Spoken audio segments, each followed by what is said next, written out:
Claire et Jean étaient à bout de nerfs, et leur relation en souffrait terriblement. Claire, se sentant de plus en plus isolée, se tourna vers ses amis pour chercher du soutien. Elle leur raconta ses expériences, et bien que certains soient sceptiques, d'autres l'écoutèrent avec empathie. Une amie lui recommanda de consulter une ancienne prêtresse vaudou connue pour ses compétences en exorcisme. Désespérée, Claire accepta. La prêtresse, une femme âgée aux yeux perçants, arriva avec une aura de calme et de détermination. Elle inspecta la maison, murmurant des prières et touchant les murs avec des amulettes sacrées. Après son inspection, elle annonça que l'esprit était particulièrement puissant et enraciné dans la maison. Cet esprit est lié à cette terre, expliqua-t-elle. Il faudra un rituel très puissant pour le déloger. Le rituel fut planifié pour la nuit suivante. Claire et Jean suivirent les instructions de la prêtresse à la lettre. Ils disposèrent des bougies autour de la maison, et la prêtresse commença ses incantations. L'atmosphère devint lourde, et une sensation de froid intense envahit la maison. Claire sentit une présence plus forte que jamais, comme si l'esprit résistait.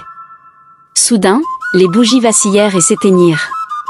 Une ombre plus sombre que la nuit elle-même sembla se matérialiser dans le salon.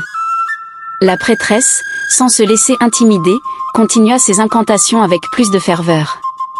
Claire, terrifiée mais déterminée, se tenait à ses côtés, tenant une amulette que la prêtresse lui avait donnée. Après ce qui sembla une éternité, la sensation de froid commença à se dissiper, et l'ombre sembla se fondre dans les murs, disparaissant peu à peu. La prêtresse, épuisée mais victorieuse, annonça que l'esprit avait été banni. « Mais il faudra rester vigilant », ajouta-t-elle. « Des esprits aussi puissants peuvent parfois trouver un moyen de revenir. » Cette nuit-là, Claire et Jean purent enfin dormir paisiblement.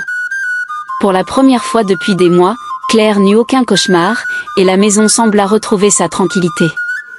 Jean, bien que toujours rationnel, commença à accepter que certaines choses échappent à la logique et à la science. Cependant, Claire restait prudente. Elle continuait à suivre les conseils de la prêtresse, gardant des talismans de protection dans la maison et récitant des prières chaque soir. Elle savait que la bataille n'était peut-être pas totalement terminée, mais elle était prête à tout pour protéger sa famille. Leurs vies reprirent peu à peu leur cours normal, et Claire se concentra sur sa grossesse, déterminée à offrir à son enfant un foyer aimant et sécurisé. Jean, plus attentif et protecteur que jamais, se tenait à ses côtés, prêt à affronter n'importe quel danger pour sa famille. Mais dans les profondeurs de la nuit, une question persistait dans l'esprit de Claire. Était-ce vraiment la fin, ou l'esprit trouverait-il un moyen de revenir un jour? Elle savait que seul le temps le dirait, et en attendant, elle ferait tout pour